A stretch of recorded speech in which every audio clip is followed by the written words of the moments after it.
नमस्कार। मीटिंग में शामिल होने के लिए आप सभी का धन्यवाद। जैसा कि आप सभी जानते हैं, 22 अप्रैल 2025 को लश्कर तैयबा से संबंधित पाकिस्तानी और पाकिस्तान प्रशिक्षित आतंकवादियों ने भारत में जम्मू और कश्मीर के पहलगाम में भारतीय पर्यटकों पर बर्बरतापूर्ण हमला किया। 25 भारतीयों और एक नेपाली नागरिक को कायरतापूर्ण मौत के घाट उतार दिया गया। मुंबई के 26 नवंबर 2008 के हमलों के बाद यह भारत में हुई किसी आतंकवादी हमले में मारे गए आम नागरिकों की संख्या की दृष्टि से सबसे गंभीर घटना है। पहलगाम का हमला अत्यधिक बर्बरतापूर्ण था, जिसमें वहां मौजूद लोगों को करीब से और उनके परिवारों के सामने सिर पर गोली मारी गई। हत्या के इस तरीके से परिवार के सदस्यों को जानबूझकर आघात पहुंचाया गया। साथ ही उन्हें यह नसीहत भी दी गई कि वे वापस जाकर इस संदेश को पहुंचा दें। यह हमला स्पष्ट रूप से जम्मू और कश्मीर में बहाल हो रही सामान्य स्थिति को बाधित करने के उद्देश्य से किया गया था। चूंकि पर्यटन फिर से अर्थव्यवस्था का मुख्य आधार बन रहा था, इस हमले का मुख्य उद्देश्य इसे प्रतिकूल रूप से प्रभावित करना था। पिछले वर्ष आप सभी जानते हैं, 2.25 करोड़ से अधिक पर्यटक कश्मीर आए थे। इस हमले का मुख्य उद्देश्य इसलिए संभवतः यह था कि इस संघ राज्य क्षेत्र में विकास और प्रगति को नुकसान पहुंचाकर इसे पिछड़ा बनाए रखा जाए और पाकिस्तान से लगातार होने वाले सीमा पार आतंकवाद के लिए उपजाऊ जमीन बनाने में सहायता की जाए। हमले का यह तरीका जम्मू और कश्मीर और शेष राष्ट्र दोनों में सांप्रदायिक दंगे भड़काने के उद्देश्य से भी प्रेरित था। इसका श्रेय सरकार और भारत के सभी नागरिकों को दिया जाना चाहिए कि इन प्रयासों को विफल कर दिया गया। एक समूह ने खुद को रेजिस्टेंस फ्रंट TRF कहते हुए इस हमले की जिम्मेदारी ली है। यह समूह संयुक्त राष्ट्र द्वारा प्रतिबंधित पाकिस्तानी आतंकवादी समूह लश्कर तैयबा से जुड़ा हुआ है। यह उल्लेखनीय है कि भारत ने मई और नवंबर 2024 में संयुक्त राष्ट्र की 1267 कमेटी की सैंक्शंस मॉनिटरिंग टीम को अर्धवार्षिक रिपोर्ट प्रस्तुत की थी, जिसमें TRF के बारे में साफ इनपुट दिए गए थे। इससे पाकिस्तान स्थित आतंकवादी समूहों के लिए कवर के रूप में TRF की भूमिका सामने आई थी। इससे पहले भी दिसंबर 2023 में भारत ने इस टीम को लश्कर ए तैयबा और जैश ए मोहम्मद के बारे में सूचित किया था, जो टीआरएफ जैसे छोटे आतंकवादी समूहों के माध्यम से अपनी गतिविधियों को संचालित कर रहे हैं। इस संबंध में 25 अप्रैल को यूएन सिक्योरिटी काउंसिल प्रेस वक्तव्य में टीआरएफ के संदर्भ को हटाने के लिए पाकिस्तान के दबाव पर भी ध्यान दिया जाना चाहिए। पहलगाम आतंकवादी हमले की जांच से पाकिस्तान के साथ आतंकवादियों के संपर्क उजागर हुए हैं। रेजिस्टेंस फ्रंट द्वारा किए गए दावे और लश्कर ए तैयबा से ज्ञात सोशल मीडिया हैंडल द्वारा इसको रीपोस्ट किया जाना इसकी पुष्टि करता है। चश्मदीद गवाहों और विभिन्न जांच एजेंसियों को उपलब्ध अन्य सूचनाओं के आधार पर हमलावरों की पहचान भी हुई है। हमारी इंटेलिजेंस ने इस टीम के योजनाकारों और उनके समर्थकों की जानकारी जुटाई है। इस हमले की रूपरेखा भारत में सीमा पार आतंकवाद को अंजाम देने के पाकिस्तान के लंबे ट्रैक रिकॉर्ड से भी जुड़ी हुई है, जिसके लिखित और स्पष्ट दस्तावेज उपलब्ध हैं। पाकिस्तान दुनिया भर में आतंकवादियों के लिए एक शरण स्थल के रूप में पहचान बना चुका है। यहाँ अंतर्राष्ट्रीय स्तर पर प्रतिबंधित आतंकवादी सजा पाने से बचे रहते हैं। इसके अलावा पाकिस्तान ने इस मुद्दे पर विश्व और फाइनेंशियल एक्शन टास्क फोर्स जैसे अंतर्राष्ट्रीय मंचों को जानबूझकर गुमराह करने के लिए भी जाना जाता है। साजिद मीर का मामला, जिसमें इस आतंकवादी को पाकिस्तान ने मृत घोषित कर दिया था और फिर अंतर्राष्ट्रीय दबाव के परिणाम स्वरूप वो जीवित पाया गया, इसका सबसे स्पष्ट उदाहरण है। ये स्वाभाविक है कि पहलगाम में हुए इस हमले से जम्मू और कश्मीर के साथ साथ भारत के अन्य भागों में भी आक्रोश देखा गया। हमलों के बाद भारत सरकार ने स्वाभाविक रूप से पाकिस्तान के साथ संबंधों को लेकर कुछ कदम उठाए। आप सभी उन निर्णयों से अवगत हैं जिसकी घोषणा 23 अप्रैल को की गई थी। तथापि यह आवश्यक समझा गया कि 22 अप्रैल के हमले के अपराधियों और उनके योजनाकारों को न्याय के कटघरे में लाया जाए। हमलों के एक पखवाड़े के बाद भी पाकिस्तान द्वारा अपने क्षेत्र या अपने नियंत्रण वाले क्षेत्रों में आतंकवादियों की इंफ्रास्ट्रक्चर के विरुद्ध कार्यवाही करने के लिए कोई स्पष्ट कदम नहीं उठाया गया है। उल्टे वो इनकार करने और आरोप लगाने में ही लिप्त रहा है। पाकिस्तान आधारित आतंकवादी मॉड्यूल्स पर हमारी खुफिया निगरानी ने संकेत दिया है कि भारत के विरुद्ध आगे भी हमले हो सकते हैं। अतः इनको रोकना और इनसे निपटना दोनों को बेहद आवश्यक समझा गया। आज सुबह, जैसा कि आपको ज्ञात होगा, भारत ने इस तरह के सीमा पार हमलों का जवाब देने और उन्हें रोकने तथा उनका प्रतिरोध करने के अपने अधिकार का प्रयोग किया है। ये कार्यवाही नपीतुली, नॉन एस्केलेटरी, अनुपातिक और जिम्मेदारीपूर्ण है। यह आतंकवाद की इंफ्रास्ट्रक्चर को समाप्त करने और भारत में भेजे जाने वाले संभावित आतंकवादियों को अक्षम बनाने पर केंद्रित है। आपको यह भी स्मरण होगा कि 25 अप्रैल 2025 को संयुक्त राष्ट्र सुरक्षा परिषद ने पहलगाम आतंकवादी हमले पर एक प्रेस वक्तव्य जारी किया था, जिसमें आतंकवाद के इस निंदनीय कार्य के अपराधियों, आयोजकों, फाइनेंसरों और प्रायोजकों को जवाबदेह ठहराने और उन्हें न्याय के दायरे में लाने की आवश्यकता पर जोर दिया गया था। भारत की आज की इस कार्यवाही को इसी संदर्भ में देखा जाना चाहिए। Good morning. Thank you all for joining this briefing. As you are all aware, on April 22, 2025, Pakistani and Pakistan-trained terrorists belonging to the Lashkar-e-Taiba carried out a savage attack on Indian tourists at Pahalgam in Jammu and Kashmir in India. They murdered 26 people, including one national of Nepal, causing the largest number of civilian casualties in a terrorist attack in India since the 26 November 2008 attacks in Mumbai. The attack in Pahalgam was marked by extreme barbarity, with the victims mostly killed with headshots from close range and in front of their families. Family members were deliberately traumatized through the manner of the killing, accompanied by the exhortation that they should take back the message. The attack was clearly driven by the objective of undermining the normalcy returning to Jammu and Kashmir. In particular, it was designed to impact the mainstay of the economy, tourism, with a record 23 million tourists visiting the valley last year.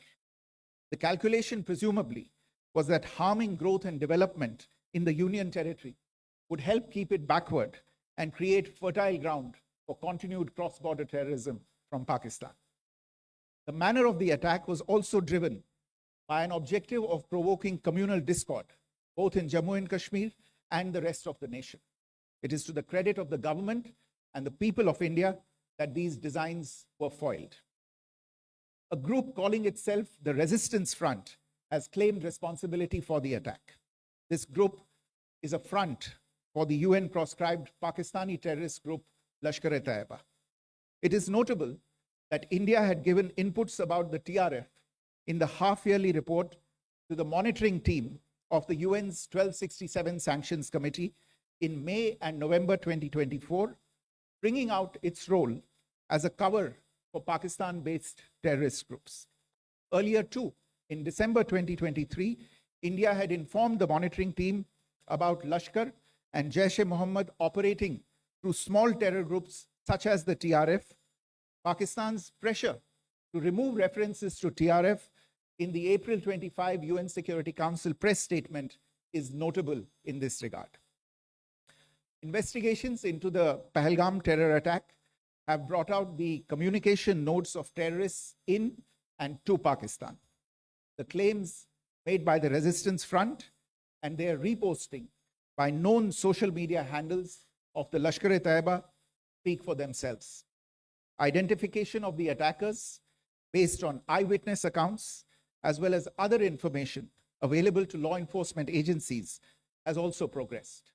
Our intelligence has developed an accurate picture of the planners and backers of this team. The features of this attack also tie in with Pakistan's long track record of perpetrating cross-border terrorism in India, which is well documented and beyond question.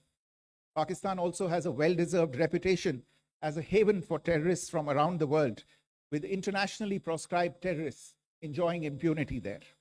In addition, Pakistan has been known to willfully mislead the world and international forums, such as the Financial Action Task Force, on this issue. The Sajid Mir case, in which this terrorist was declared dead and then, in response to international pressure, brought back to life, found alive and arrested, is the most glaring example. The latest attack in Pahalgam has understandably generated deep anger in Jammu and Kashmir and in other parts of India. Following the attacks, the government of India naturally responded with a set of initial measures relating to our engagement with Pakistan. You're all aware of the decisions that were announced on the 23rd of April. However, it was deemed essential that the perpetrators and planners of the 22nd April attack be brought to justice. Despite a fortnight having passed since the attacks, there has been no demonstrable step from Pakistan to take action against the terrorist infrastructure on its territory or on territory under its control. Instead, all it has indulged in are denials and allegations. Our intelligence monitoring of Pakistan-based terrorist modules indicated that further attacks against India were impending. There was thus a compulsion both to deter and to preempt. Earlier this morning, as you would be aware, India exercised its right to respond and preempt, as well as deter more such cross-border attacks. These actions were measured, non-escalatory, proportionate, and responsible. They focused on dismantling the terrorist infrastructure and disabling terrorists likely to be sent across to India. You would also recall that the Security Council on 25th April 2025 had issued a press statement on the Pahalgam terror attack, underlining and I quote, the need to hold perpetrators, organizers, financiers, and sponsors of this reprehensible act of terrorism accountable and bring them to justice, unquote. India's latest actions should be seen in this context. Joining me for this briefing on our actions earlier this morning are Colonel Sophia Qureshi and Wing Commander Vyomika Singh. I will request them to share some details regarding Operation Sindoor with all of you.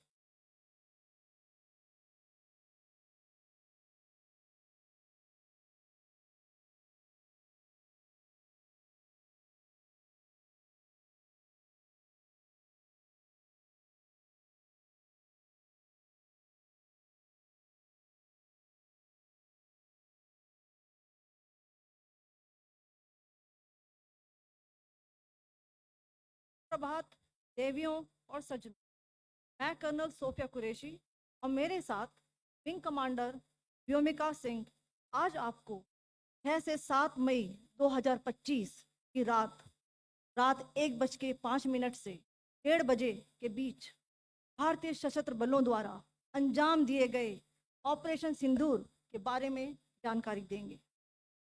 Operation सिंदूर 22 अप्रैल को पहलगाम में हुए विभत्स आतंकवादी हमले के शिकार मासूम नागरिकों व उनके परिवारों को न्याय देने के लिए लॉन्च किया गया था। इस कार्रवाई में 9 टेररिस्ट कैंप्स को टारगेट किया गया और पूरी तरह से इसे बर्बाद किया गया। पाकिस्तान में पिछले 3 दशकों से टेरर इंफ्रास्ट्रक्चर का निर्माण हो रहा है। इसमें recruitment, indoctrination centres, training areas व लॉन्च पैड शामिल थे, जो पाकिस्तान और पाक अधिकृत जम्मू कश्मीर POJK दोनों में फैले हैं। Operation Sindoor was launched by Indian Armed Forces to deliver justice to the victims of Pahalgam terror attack and their families. 9 terrorist camps were targeted and successfully destroyed. Over the last 3 decades, Pakistan has systematically built terror infrastructure. It is a complex web of recruitment and indoctrination centers, training areas for initial and refresher courses, and launch pads for handlers. These camps are located both in Pakistan as well as Pakistan-occupied Jammu and Kashmir areas.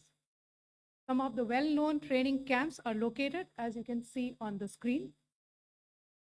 They are distributed from Sawai Nala in the north, counting to approximately 21, ending at Bhagalpur to the south. इन लक्ष्यों का चयन विश्वसनीय intelligence सूचनाओं के आधार पर हुआ ताकि आतंक गतिविधियों की रीढ़ तोड़ी जा सके, और यह खास ध्यान दिया गया कि निर्दोष नागरिकों और सिविलियन इंस्टॉलेशन को नुकसान न पहुंचे।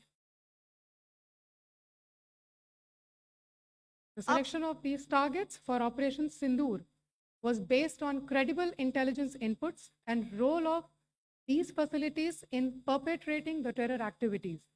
The locations were so selected to avoid damage to civilian infrastructures and loss of any civilian lives. This was done with due diligence, and the camps selected for targeting and their engagement will now be shown to you one by one. POJK ये targets मैं आपको बताना चाहूँगी। सबसे पहले सवाई नाला camp Muzaffarabad, जो कि POJK के लाइन ऑफ कंट्रोल से 30 किलोमीटर दूर है। यह एक लश्कर तोयबा का ट्रेनिंग सेंटर था। 20 अक्टूबर 2024 सोनमर्ग, 24 अक्टूबर 24 गुलमर्ग, 22 अप्रैल 2025 पहलगाम, इन हमलों के आतंकियों ने यहीं से प्रशिक्षण लिया था। सैयदना बिलाल कैंप जफराबाद, यह एक जैश ए मोहम्मद का स्टेजिंग एरिया है। यह हथियार विस्फोटक और जंगल सर्वाइवल ट्रेनिंग का केंद्र भी था। गुलपुर कैंप कोटली, यह LOC से 30 किलोमीटर दूर था। लश्कर तोयबा का बेस था, जो रजौरी पुंछ में सक्रिय था। 20 अप्रैल 2023 को पुंछ में और 9 जून 24 को तीर्थ यात्रियों के बस हमले में यहीं से आतंकी को ट्रेन किया गया था।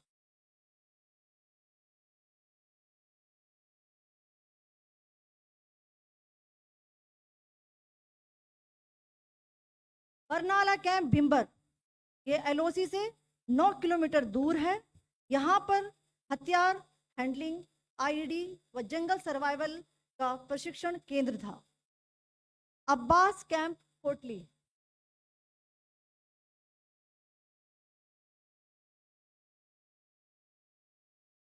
यह एलओसी से 13 किलोमीटर दूर है। लश्कर ए तौयबा का फिदाइन यहाँ तैयार होता था। इसकी कैपेसिटी 15 टेररिस्ट को ट्रेन करने की थी।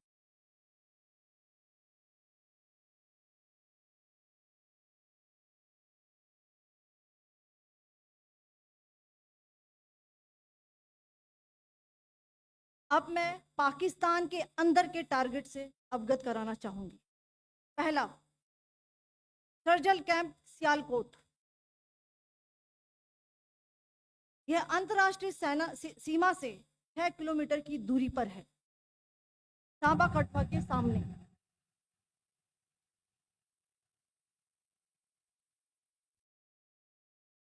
मार्च 2025 में जम्मू एंड कश्मीर पुलिस के 4 जवानों को जो हत्या की गई थी, उन आतंकवादियों को इस जगह पर ट्रेन किया गया था। दूसरा, महमूना जाया कैंप सियालकोट, यह 18 से 12 किलोमीटर आईबी से दूर था। हिजबुल मुजाहिदीन का बहुत बड़ा कैंप था।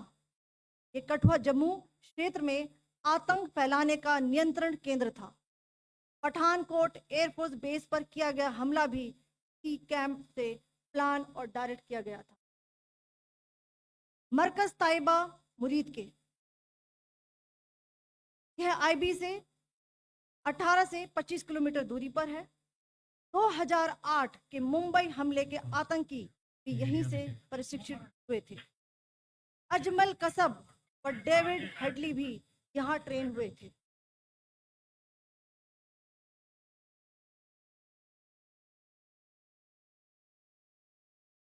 आगे दूसरा आया।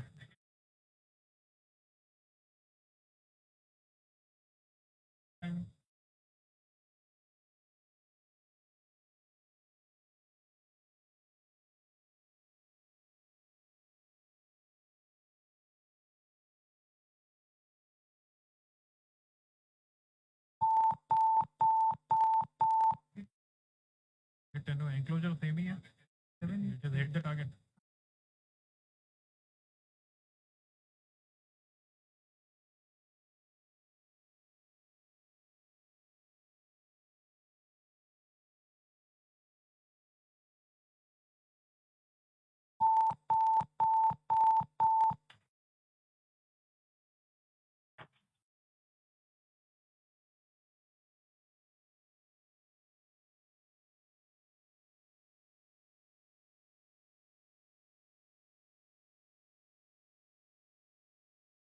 मरकज सुभान अल्लाह भावलपुर, ये इंटरनेशनल बाउंड्री से 100 किलोमीटर दूर है। जैश ए मोहम्मद का मुख्यालय था। यहाँ पर रिक्रूटमेंट, ट्रेनिंग व इंडोक्ट्रिनेशन का केंद्र भी था। शीर्ष आतंकी अक्सर यहाँ आते थे। मैं आप सबको बताना चाहती हूँ कि किसी भी सैन्य ठिकाने का निशाना नहीं बनाया गया और अभी तक किसी तरह की नागरिक क्षति की रिपोर्ट नहीं है। धन्यवाद। जय Hind. The strike on the terror camps were undertaken through precision capability, as shown to you. A niche technology weapons with careful selection of warheads was ensured so that there will be no collateral damage. The point of impact in each of the target was a specific building or a group of buildings. All the targets were neutralized with clinical efficiency, and the results reiterate the professionalism of the Indian Armed Forces in the planning and execution of their operations. No military establishments were targeted. India has demonstrated considerable restraint in its response. However, it must be said that the Indian Armed Forces are fully prepared to respond to Pakistani misadventures, if any, that will escalate the situation. Jai Hind, and thank you very much. Ladies and gentlemen, friends in the media, I ask your indulgence today in view of the fact that this is still an evolving situation.